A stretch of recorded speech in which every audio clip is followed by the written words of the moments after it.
મિત્રો ફરી એકવાર આપ સર્વેનું સ્વાગત છે। આપણે ગઈ વખતે અર્ધવાહકોની અંદર વિદ્યુતનું વહન કેવી રીતે થાય છે એના વિશે શીખતા હતા। આપણે કદાચ એકાદ મુદ્દા માટેની ચર્ચા પણ કરી દીધી હતી। ઇલેક્ટ્રોન સમૃદ્ધ અશુદ્ધિ અથવા એન પ્રકારના અર્ધવાહક કેવી રીતે બને છે એના વિશેની વાત કરી હતી। આપણે ફરી યાદ કરીએ અને પછી આગળ વધીએ।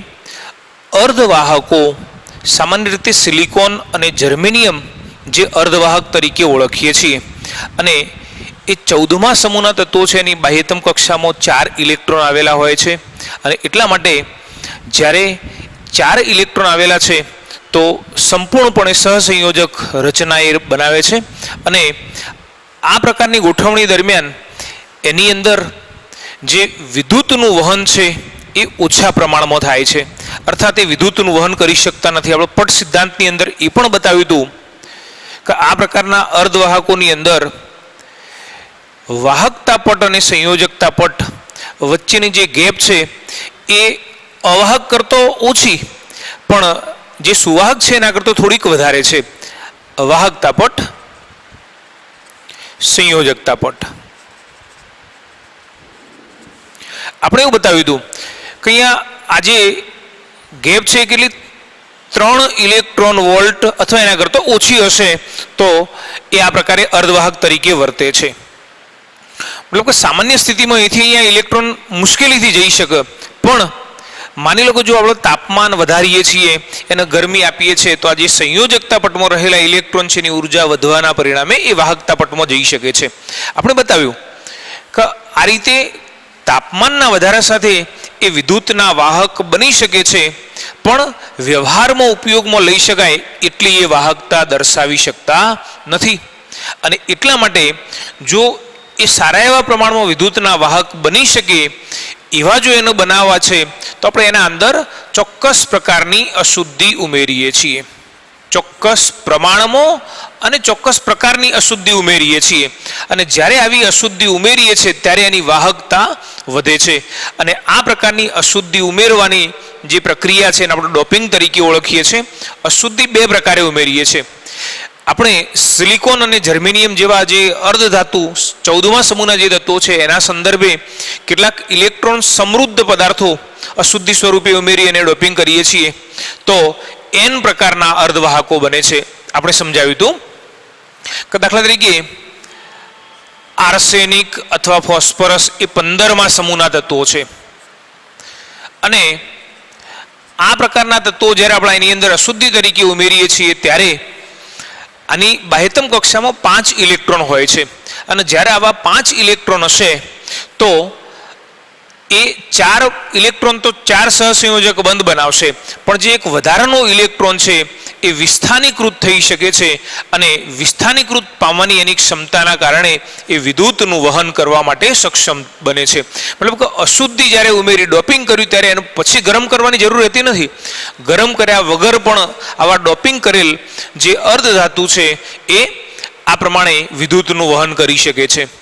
હવે અહીંયા બતાવ્યું છે ઇલેક્ટ્રોન ઉણપ અશુદ્ધિ। હવે ઇલેક્ટ્રોન ઉણપ અશુદ્ધિ કોને કહીએ છીએ તો સિલિકોન અને જર્મેનિયમ જે 14મા સમૂહના તત્વો છે એની સરખામણીએ જે 13મા સમૂહના તત્વો છે, કયા તો બોરોન, એલ્યુમિનિયમ, ગેલિયમ વગેરે વગેરે, તો આ જે 13મા સમૂહના તત્વો છે એની સંયોજકતા કક્ષાની અંદર કેટલા 3 ઇલેક્ટ્રોન આવેલા છે। સંયોજકતા કક્ષામાં 3 ઇલેક્ટ્રોન આવેલા છે। આપણે જાણીએ છીએ કે જ્યારે 14મા સમૂહના તત્વો સાથે એનું ડોપિંગ કરીએ તો અહીંયા 3 ઇલેક્ટ્રોન એ સિલિકોન અથવા જર્મેનિયમ સાથે 4 ઇલેક્ટ્રોન સાથે ભાગીદારી કરશે, પણ આના તો 3 જ સંયોજકતા ઇલેક્ટ્રોન છે એટલે એક જગ્યા ખાલી રહી જવાની અથવા એ જે જગ્યાએ સહસંયોજક બંધ બને છે ત્યાં આનો એક ઇલેક્ટ્રોન ઓછો હશે, જેને આપણે ઇલેક્ટ્રોન છિદ્ર અથવા ઇલેક્ટ્રોન અવકાશ તરીકે ઓળખીએ છીએ।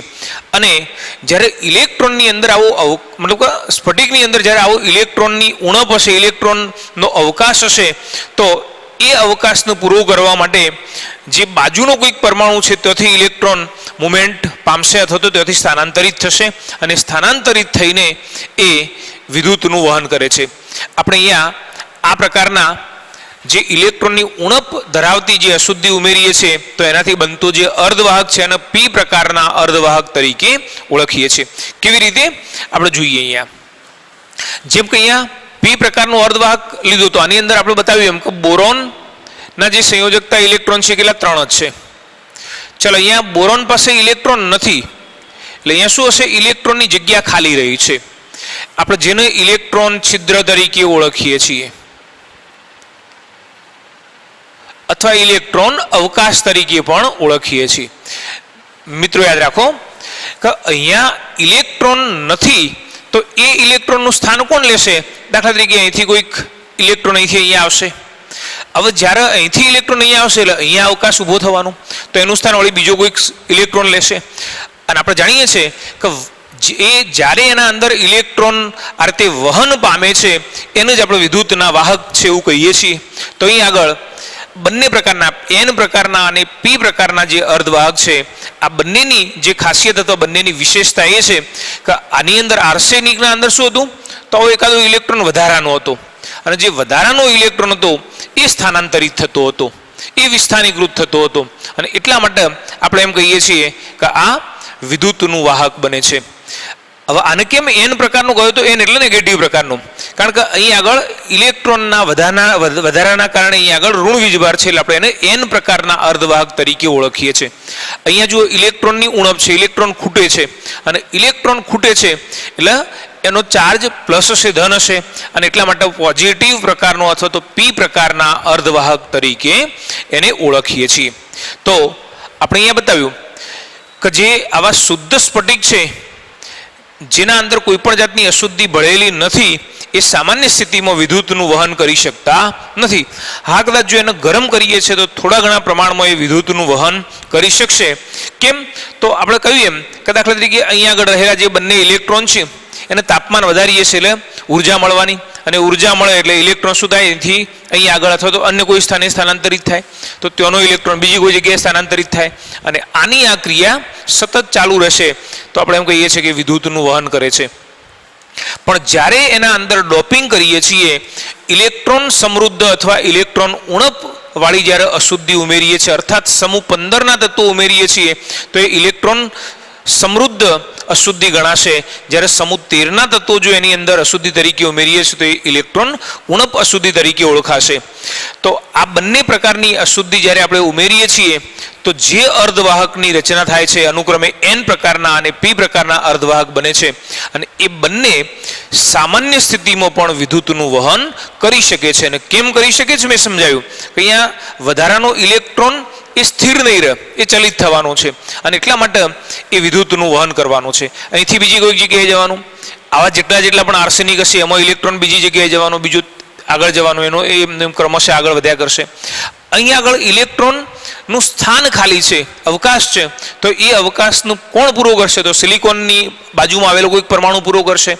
ત્યાં વળી પાછો અવકાશ થાય તો એનો વળી પાછો બીજો પરમાણુ બીજો ઇલેક્ટ્રોન પૂરો કરશે અને આનો આ ક્રમ સતત ચાલ્યા કરશે, જેને આપણે શું કહીએ છીએ? વિદ્યુતનું વહન તરીકે ઓળખીએ છીએ. તો અહીંયા આપણે અર્ધવાહકોની અંદર વિદ્યુતનું વહન કેવી રીતે થાય છે એ સમજાવ્યું. આ પહેલા ધાતુની અંદર વિદ્યુતનું વહન જે પટ સિદ્ધાંત દ્વારા કેવી રીતે થતું હતું એનો આપણે અહીંયા ઉલ્લેખ કર્યો હતો. હવે આપણે એન અને પી પ્રકારના જે અર્ધવાહકો છે એના ઉપયોગો વિશેની થોડીક વાત કરવાની છે. જોઈએ નવો મુદ્દો, એન અને પી પ્રકારના અર્ધવાહકોના અનુપ્રયોગો અથવા ઉપયોગો. જો મિત્રો, એન અને પી પ્રકારના જે અર્ધવાહકો છે એના ઉપયોગો શાની અંદર થાય છે? ઘણી વખત એમસીક્યુ સ્વરૂપે બોર્ડની અંદર આમાંથી પ્રશ્ન પૂછાતા હોય છે. તો પ્રશ્ન કયા પૂછાશે? આપણે અગાઉ એન પ્રકારના અને પી પ્રકારના અર્ધવાહક માટેની જે વાત કરી એના અંદર પણ આપણે એનો ઉલ્લેખ કરેલો છે. ગેલિયમનો ઉપયોગ કરીએ છીએ, ઇવન બોરોનનો ઉપયોગ કરીએ છીએ, આર્સેનિકનો ઉપયોગ કરીએ છીએ. તો કયા પ્રકારના અર્ધવાહકની રચના થાય છે? તો એ પ્રકારના પ્રશ્નો આની અંદર પૂછાશે. આ ઉપરાંત એન અને પી પ્રકારના જે અર્ધવાહકો છે એના અનુપ્રયોગો અથવા એના ઉપયોગો કયા કયા છે? તો એન અને પી પ્રકારના અર્ધવાહકો ઘણા બધા ઇલેક્ટ્રોનિક ભાગોની બનાવટમાં અથવા ઘટકો બનાવવા માટે વપરાય છે. એન અને પી પ્રકારના અર્ધવાહકો ઇલેક્ટ્રોનિક ભાગો અથવા ઘટકો બનાવવા માટે વપરાય છે. દાખલા તરીકે આપણે અહીંયા ઉદાહરણ લઈએ ડાયોડ. ડાયોડ એ N અને P પ્રકારના અર્ધવાહકોનું સંયોગીકરણ છે, જે રેક્ટિફાયર તરીકે વપરાય છે. મિત્રો યાદ રાખો, ફિઝિક્સના અંદર તમે શીખશો ડાયોડ, ટ્રાયોડ. તો અહીંયા આ જે ડાયોડ છે એ એકચ્યુઅલી N અને P પ્રકારના બે અર્ધવાહકોને જ્યારે ભેગા કરવામાં આવે છે, બંને અર્ધવાહકોને યોગ્ય રીતે યોગ્ય પ્રકારના, મતલબ N અને P પ્રકારના ખરા, પણ એનો જેવો ઉપયોગ છે એના અનુસંધાનમાં આપણે આવા બે અલગ અલગ પ્રકારના અર્ધવાહકોને જોડીએ છીએ, સંયોગીકરણ કરીએ છીએ, તો એમાંથી શું બનશે? ડાયોડ બનશે. અને એ રેક્ટિફાયર તરીકે ઉપયોગમાં લેવાય છે, અથવા રેક્ટિફાયર તરીકે વપરાય છે. આ ઉપરાંત ટ્રાન્ઝિસ્ટર. હવે જો આ જે ટ્રાન્ઝિસ્ટર છે એ કેવી રીતે બનાવવામાં આવે છે? તેમાં 3 પ્રકારના અર્ધવાહકો હોય છે. 2 અર્ધવાહક એક જ, અને એક અર્ધવાહક એ અલગ છે. અને કેવી રીતે? તો એને જે એક પ્રકારનો અર્ધવાહક છે એને પેલા 2 એક જ જેવા અર્ધવાહકો છે એની વચ્ચે સેન્ડવિચ પ્રકારે ગોઠવવામાં આવે છે. ટ્રાન્ઝિસ્ટર એ એક પ્રકારના અર્ધવાહક ને બીજા પ્રકારના 2 અર્ધવાહકો ની વચ્ચે સેન્ડવિચ પ્રકારે ગોઠવીને બનાવાય છે. જો શું કહ્યું કે દાખલા તરીકે કોઈ એક પ્રકારનો, આપણે ધારો કે N પ્રકારનો લીધો, તો N પ્રકારના અર્ધવાહકને બીજા પ્રકારના, મતલબ કે બીજા B પ્રકારના લઈએ છીએ, P પ્રકારના લઈએ છીએ, તો આવા બંને P પ્રકારોની વચ્ચે N ને રાખવામાં આવે છે. અથવા આપણે એક પ્રકારનો P લઈએ છીએ અને બીજા પ્રકારના 2 N લઈએ છીએ. જો સેન્ડવિચ જેવી રચના થઈ, આપણે જે સેન્ડવિચ ની રચના છે બરાબર એના જેવી, આ જે સૌથી ઉપર નીચેનો ભાગ છે એ કેવો કોમન છે, અને વચ્ચેનો જે ભાગ છે અલગ છે. તો આ પ્રકારની જે ગોઠવણી છે એ ટ્રાન્ઝિસ્ટર તરીકે ઓળખાય છે. અને આ પ્રકારે જે અર્ધવાહકો છે, એક પ્રકારના અર્ધવાહકને બીજા પ્રકારના 2 અર્ધવાહકોની વચ્ચે સેન્ડવિચની માફક ગોઠવીને આપણે આ જે ટ્રાન્ઝિસ્ટર છે એની રચના કરી શકીએ છીએ. અહીંયા NPN અને PNP પ્રકારના જે ટ્રાન્ઝિસ્ટર છે એ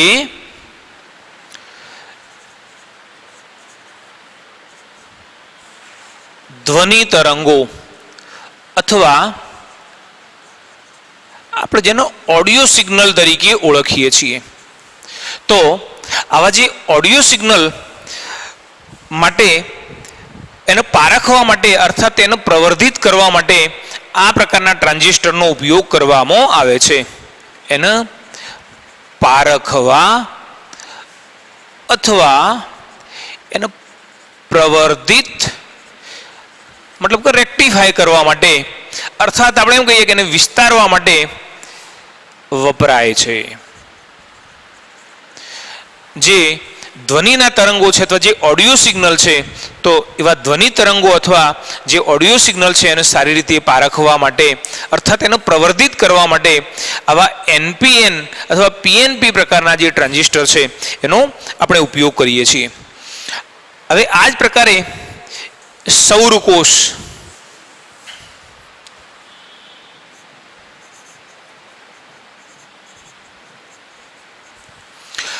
આપણે જાણીએ છીએ કે સૌરકોષનો ઉપયોગ એ પ્રકાશ ઉર્જાનું વિદ્યુત ઉર્જાની અંદર રૂપાંતરણ કરવા માટે વપરાય છે. તો સૌરકોષ એ પણ એક પ્રકારનો ફોટોડાયોડ છે અને કાર્યક્ષમ ફોટોડાયોડ છે. સૌરકોષ એ એક પ્રકારે કાર્યક્ષમ ફોટોડાયોડ છે. હવે આ જે સૌરકોષ એક ફોટોડાયોડ છે એનો ઉપયોગ આપણે જાણીએ છીએ જે પ્રકાશ ઉર્જાનું વિદ્યુત ઉર્જામાં રૂપાંતરણ કરી શકે છે. તો અહીંયા આપણે જે એન અને પી પ્રકારના અર્ધવાહકો ની જે આપણે વાત કરી, મતલબ એના જે અહીંયા અનુપ્રયોગો અથવા જે ઉપયોગો છે એના વિશેની વાત કરી. હવે આ ઉપરાંત પણ કેટલાક અર્ધવાહકો એ અલગ અલગ પ્રકારે બનાવી શકાય છે. જો હવે આપણે જાણીએ છીએ કે સિલિકોન અને જર્મેનિયમ એ 14મા સમૂહના તત્વો છે અને જે 14મા સમૂહના તત્વો છે એની સંયોજકતા કેટલી? 4 છે. અને એટલા માટે આ તત્વો હીરાની જેમ 4 સહસંયોજક બંધ રચે છે.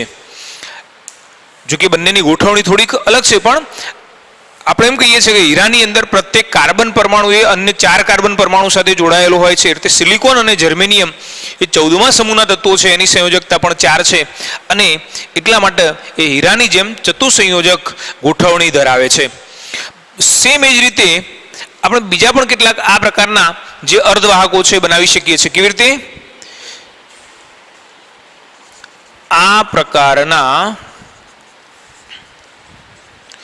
અર્ધવાહકો 13 અને 15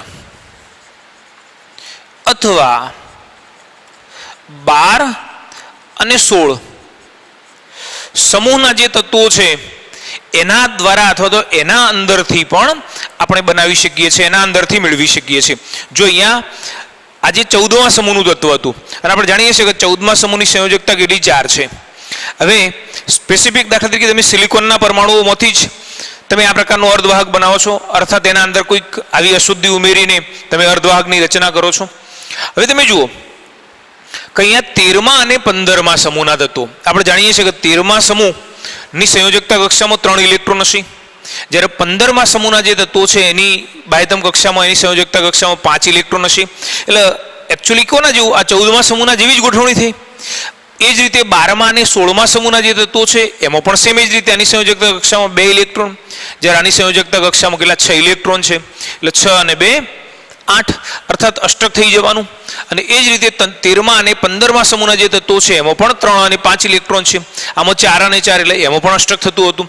તો આ રીતે આવા અલગ અલગ પ્રકારના જે અર્ધવાહકો છે એ બની શકે છે.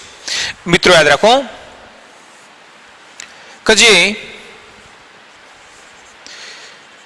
13 અને 15મા સમૂહમાંથી જે આ પ્રકારના સંયોજનો આપણે બનાવીએ છીએ, જે અર્ધવાહકો સંયોગીકરણથી આપણે મેળવીએ છીએ, એ કયા? તો INSB, ALP, GAAS.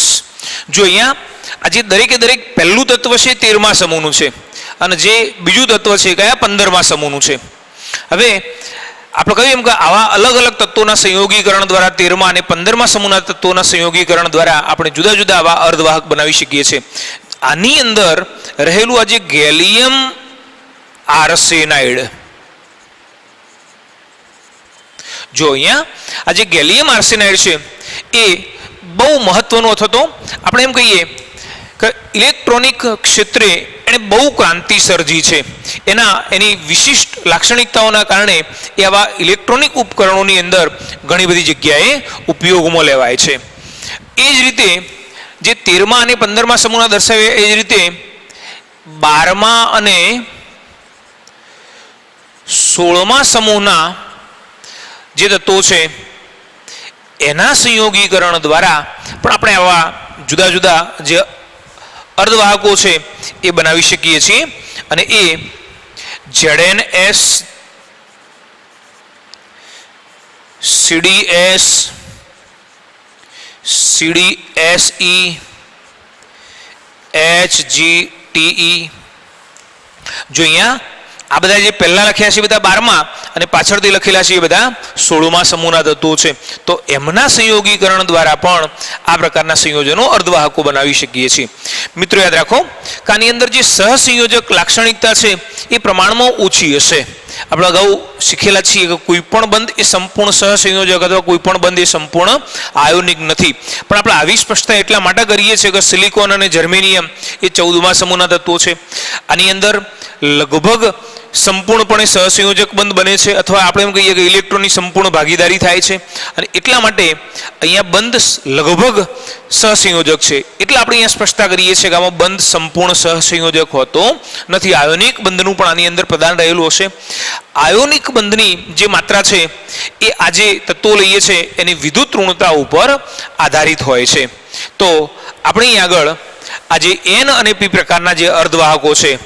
અર્થાત એ સિવાય પણ બીજા કેટલાક જે અર્ધવાહકો છે એના વિશેની આપણે અહીંયા સ્પષ્ટતા કરી છે ચર્ચા કરી છે હવે કેટલાક ધાતુના સંયોજનો જે સંક્રાંતિ ધાતુઓ છે તો એવી સંક્રાંતિ ધાતુઓના જે ઓક્સાઇડ છે એની વાહકતા સંદર્ભે આપણે થોડીક અહીંયા ચર્ચા કરવાની છે આમ તો N અને P પ્રકારના અર્ધવાહક તરીકે આપણે એને લેતા નથી આખો અલગ મુદ્દો છે પણ આપણે જ્યારે વાહકતાની વાત કરી છે આપણે એવું કહ્યું હતું કે ધાતુ અર્ધધાતુ અને અધાતુ જે પૈકી એમની વાહકતા વિશે આપણે ચર્ચા કરી હવે અહીંયા કેટલાક ધાતુ ઓક્સાઇડ જે સંક્રાંતિ ધાતુ છે એના જુદા જુદા જે ઓક્સાઇડ છે એની આપણે અહીંયા ચર્ચા કરીએ છીએ હવે એ ધાતુ ઓક્સાઇડ એ કેવા હશે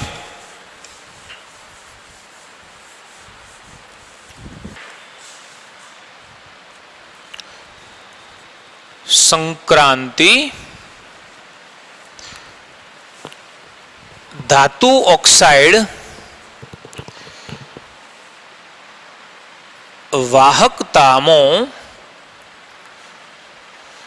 વિવિધતા ધરાવે છે જો અહીંયા આપણે જાણીએ છીએ કે જે સંક્રાંતિ ધાતુઓ છે ડી વિભાગના જે તત્વો છે આપણે સંક્રાંતિ તત્વો તરીકે ઓળખીએ છીએ અને આ પ્રકારના જે તત્વો ના ઓક્સાઇડ છે એ કઈક અંશે વાહકતા ધરાવે છે અને એની વાહકતા બધામાં એક સમાન હોતી નથી વાહકતા અલગ અલગ છે તો એ પૈકીના આપણે અહીંયા કેટલાક ઉદાહરણ વિશેની વાત કરીએ છીએ દાખલા તરીકે TiO CrO2 ReO3 જે ધાતુઓની જેમ વર્તે છે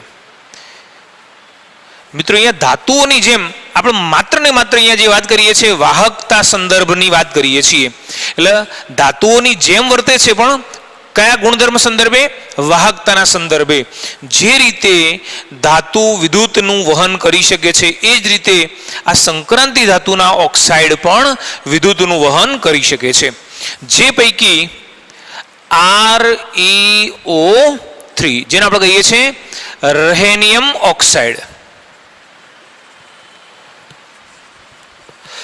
જે દેખાવે અને વાહકતામાં કોપર જેવું છે જે દેખાવે અને વાહકતામાં કોપર Cu જેવું છે જો આ બધાની આપણે જે વાત કરી એ માત્ર વાહકતા સંદર્ભે ધાતુઓના જેવા છે પણ એ પૈકીનું સ્પેસિફિક જે રેહેનિયમ ઓક્સાઇડ છે ReO3 છે એ દેખાવે પણ કોપર જેવું છે અને વાહકતા પણ લગભગ કોપરના જેટલી ધરાવે છે ઘણી બધી વખત આ પ્રશ્ન પૂછાયેલો છે કે કયું સંક્રાંતિ ધાતુ ઓક્સાઇડ તત્વ એ દેખાવ અને વાહકતામાં કોપરના જેવું હોય છે અને એટલા માટે આપણે એને યાદ રાખીશું ReO3 જો અહીંયા આ જે તત્વો છે એ પણ અહીંયા ઓક્સાઇડ છે અને તમે જોઈ શકો છો કે જે સંક્રાંતિ ધાતુઓ છે એ એક કરતો વધારે ઓક્સિડેશન અવસ્થાઓ ધરાવે છે, અને વધારે ઓક્સિડેશન અવસ્થાઓ ધરાવે એટલે એક જ તત્વ એ જુદા જુદા ઓક્સાઇડ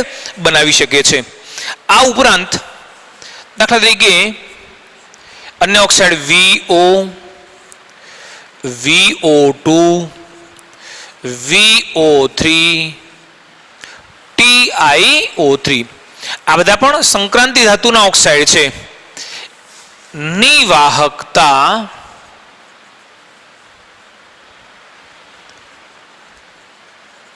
તાપમાન આધારિત વાહક ધાત્વીય અને અવાહક તરીકે વર્તે છે. જો અહીંયા થોડીક વાક્ય રચના પડી છે, આપણે એને સમજી લઈએ. આ બધા પણ જુદા જુદા ધાતુના ઓક્સાઇડ, સંક્રાંતિ ધાતુના ઓક્સાઇડ છે. ની વાહકતા તાપમાન આધારિત વાહક અને અવાહક તરીકે વર્તે છે. જો અહીંયા સ્પષ્ટતા કરી છે કે તાપમાન આધારિત, મતલબ કે તાપમાન જ્યારે ઓછું હશે તો એ વખતે અવાહક તરીકે વર્તે છે, પણ જ્યારે આપણે તાપમાન વધારીએ છીએ ત્યારે એ ધાતુની જેમ અર્થાત વાહક પદાર્થની જેમ વર્તે છે. જો ફરી એકવાર આ વેનેડિયમ નો ઓક્સાઇડ, આ બધા વેનેડિયમના જ ઓક્સાઇડ બતાવેલા છે. આમાં મેં તમને અગાઉ કહ્યું એમ કે સંક્રાંતિ ધાતુઓની આપણે આખું સવર્ગ સંયોજનો ચેપ્ટર આવશે ને એના અંદર આપણે એનો ઉલ્લેખ કરીશું. ડી વિભાગના તત્વો પણ આવશે, તો એની અંદર એ વખતે આપણે વિશેષ ચર્ચા કરીશું. હાલ પૂરતું આપણે એટલું યાદ રાખીએ કે આવા એક જ પદાર્થના જુદા જુદા ઓક્સાઇડ કેમ છે, તો એનું કારણ છે કે એ જુદી જુદી ઓક્સિડેશન અવસ્થાઓ ધરાવે છે, અને જ્યારે જુદી જુદી ઓક્સિડેશન અવસ્થાઓ ધરાવે તો ઓક્સાઇડ એક કરતો વધારે હોઈ શકે છે. જો અહીંયા TiO હતા, અહીંયા TiO3 છે, અહીંયા VO, VO2, VO3. તો આ બધા જ વાહકતા સંદર્ભે તાપમાન આધારિત છે, મતલબ કે ઓછા તાપમાને અવાહક અને ઊંચા તાપમાને એ વિદ્યુતના વાહક તરીકે વર્તે છે. તો આપણે અહીંયા વાહકતા વિશેનો જે સમગ્ર ટોપિક છે એની ચર્ચા અહીંયા પૂરી કરી છે. હવે જોવાના છીએ ચુંબકીય ગુણધર્મ. જો મિત્રો, ચુંબકીય ગુણધર્મ આપણે જાણીએ છીએ કે દરેકે દરેક ઘન પદાર્થ એક વધતા ઓછા પ્રમાણમાં ચુંબકીય ગુણધર્મ ધરાવે છે. હવે પ્રશ્ન એ થાય કે ચુંબકીય ગુણધર્મ કેમ ધરાવતો હશે, શાના કારણે ચુંબકીય ગુણધર્મ ધરાવતો હશે? તો આપણે એવું બતાવીએ છીએ કે કોઈ પણ ઘન પદાર્થ એ અણુઓનો બનેલો છે, અને જે અણુઓ છે એ પરમાણુના બનેલા છે. પરમાણુની અંદર કોઈ પણ પરમાણુ લઈએ છીએ, ઘન પદાર્થ એ પરમાણુનો બનેલો છે. પરમાણુના બંધારણની અંદર ઇલેક્ટ્રોન રહેલો હોય છે. હવે આપણે એવું બતાવીએ છીએ કે ઇલેક્ટ્રોન પરમાણુનું જે સ્ટ્રક્ચર, પરમાણુનું જે બંધારણ છે આ રીતે બતાવીએ છીએ. આ ન્યુક્લિયસ છે એનું કેન્દ્ર, અને આની કક્ષામાં ઇલેક્ટ્રોન પરિભ્રમણ કરી રહ્યો છે. આપણે એવું કહીએ છીએ કે ઇલેક્ટ્રોન બે પ્રકારના ભ્રમણ કરે છે, કક્ષકીય પરિભ્રમણ અને બીજું છે ધરીભ્રમણ. જો આ કેન્દ્ર અથવા ન્યુક્લિયસ, આ ન્યુક્લિયસની આજુબાજુ ઇલેક્ટ્રોન જે ભ્રમણ કરે છે એને આપણે કક્ષકીય પરિભ્રમણ તરીકે ઓળખીએ છીએ.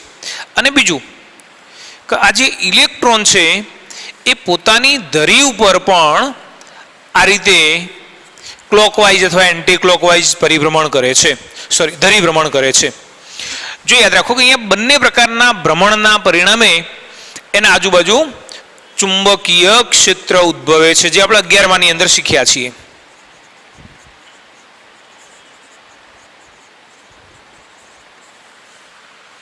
મિત્રો યાદ કરો કે જો ઇલેક્ટ્રોન સ્થિર નથી, ઇલેક્ટ્રોન આ બંને પ્રકારના ભ્રમણ દર્શાવે છે, અને જો બંને પ્રકારના ભ્રમણ કરતો હશે તો એનાથી ચુંબકીય ક્ષેત્ર ઉત્પન્ન થાય.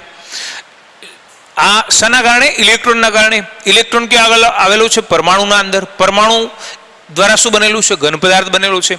એટલે આ અસર એ આવો જે ઘન પદાર્થ છે એ પણ દર્શાવે છે. અર્થાત આપણે એમ કહીએ કે દરેકે દરેક આવા ઘન પદાર્થની અંદર આ પ્રકારના ઇલેક્ટ્રોનના ભ્રમણના કારણે ચુંબકીય ક્ષેત્ર ઉદ્ભવે છે. મિત્રો જુઓ, આપણે એક બીજી બાબત પણ યાદ રાખીએ. જે ઇલેક્ટ્રોન છે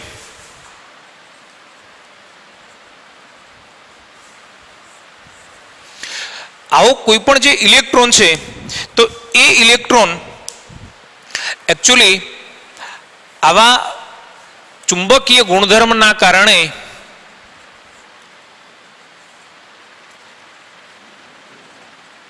ધરાવતો એક લૂપ અથવા પાસ તરીકે વર્તે છે. આપણે બતાવ્યું એમ કે ઘન પદાર્થની અંદર ઇલેક્ટ્રોન છે. આવો ઇલેક્ટ્રોન જે ચુંબકીય ગુણધર્મ ધરાવતો હોય એવો એક લૂપ અથવા પાસ તરીકે વર્તે છે. અને આ પ્રકારનો જે લૂપ અથવા પાસ એ દરેકે દરેક ઘન પદાર્થની અંદર અસંખ્ય માત્રામાં રહેલો હોય છે અને એના પરિણામે ઘન પદાર્થ એ ચુંબકીય ગુણધર્મ ધરાવે છે. અહીં એક બીજી મહત્વની બાબત એ છે કે ઘન પદાર્થની અંદર જે ચુંબકીય ગુણધર્મ અથવા ચુંબકીય ગુણધર્મ એ ચુંબકીય ચાક માત્રા વડે પ્રદર્શિત કરવામાં આવે છે. અને આ ચુંબકીય ચાક માત્રા એ અતિશય નાનું મૂલ્ય ધરાવે છે, અથવા આ જે ચુંબકીય ચાક માત્રાનું મૂલ્ય હશે ખૂબ નાનું હશે. અને આ જે ખૂબ નાનું મૂલ્ય છે એટલે આપણે એનું માપન કેવી રીતે કરીએ છીએ તો એકચ્યુઅલી ચુંબકીય ચાક માત્રા એ બોર મેગ્નેટોન એકમમાં માપવામાં આવે છે. મિત્રો યાદ રાખો કે આ જે બોર મેગ્નેટોન છે એ આ ચુંબકીય ચાક માત્રાના જે બહુ અતિશય નાનું મૂલ્ય છે એને થોડુંક મોટું કરીને બતાવવામાં આવેલું છે. એકચ્યુઅલી એક બોર મેગ્નેટોન ને આપણે શું કહીએ છીએ 9.27 × 10⁻²⁴ એમ્પિયર ઇન્ટુ મીટર સ્ક્વેર. મતલબ કે એનું વેલ્યુ બહુ નાનું છે. આટલા એમ્પિયર ઇન્ટુ મીટર સ્ક્વેરનું જે મૂલ્ય છે જેને આપણે એક બોર મેગ્નેટોન તરીકે ઓળખીએ છીએ. આપણે સામાન્ય રીતે જે ચુંબકીય ચાક માત્રા માપીએ છીએ તો ચુંબકીય ચાક માત્રા માપવા માટે આપણે આ રીતે આવું સૂત્ર વાપરીએ છીએ.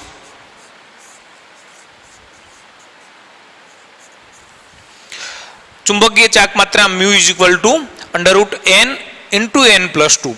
યાદ રાખો કે જો n અયુગ્મિત ઇલેક્ટ્રોનની સંખ્યા છે. આપણે જાણીએ છીએ કે કોઈ પણ તમે પદાર્થ લેશો, કોઈ પણ પરમાણુ અથવા અણુ કે આયન લેશો તો એની અંદર અયુગ્મિત ઇલેક્ટ્રોન 0 1 2 3 4 5 ડી કક્ષક સુધીના અંદર મેક્સિમમ 5 ઇલેક્ટ્રોન હોઈ શકે છે. અને એટલા માટે આપણે અહીંયા જુદા જુદા જ્યારે મૂલ્ય મૂકીએ છીએ તો એના ચુંબકીય ચાક માત્રાના જે જુદા જુદા મૂલ્યો છે એ મળે છે. આપણી જાણ અને સમજ સારું છે. મિત્રો યાદ રાખો કે ચુંબકીય ગુણધર્મના સંદર્ભે આપણે ઘન પદાર્થોનું 5 પ્રકારે વર્ગીકરણ કરીએ છીએ. જે આ 5 પ્રકાર છે એ પૈકી સૌથી પહેલો અનુચુંબકીય અથવા અનુચુંબકત્વ. જે બીજો પ્રકાર છે પ્રતિચુંબકીય અથવા ડાયામેગ્નેટિક. એ જ રીતે જે ત્રીજો પ્રકાર છે એ ફેરોમેગ્નેટિક. ચોથો પ્રકાર છે એન્ટી ફેરોમેગ્નેટિક. અને જે પાંચમો પ્રકાર છે એ ફેરીમેગ્નેટિક. તો આ રીતે આપણે ચુંબકીય ગુણધર્મો નું 5 પ્રકારે વર્ગીકરણ કરીએ છીએ. જે પૈકીના પહેલા 2 પ્રકાર આપણે અગાઉના ધોરણની અંદર પણ શીખેલા છીએ. જે અનુચુંબકીય અને પ્રતિચુંબકીય આ બંને વિષયની જે ચર્ચા છે એ આપણે અગાઉના ધોરણની અંદર કરી છે. પણ અહીંયા દરેકે દરેક ઘન પદાર્થના ચુંબકીય ગુણધર્મના સંદર્ભે આપણે ચર્ચા કરવાની છે. અને એ ચર્ચા આપણે હવે અહીંયા આગળ જોઈએ.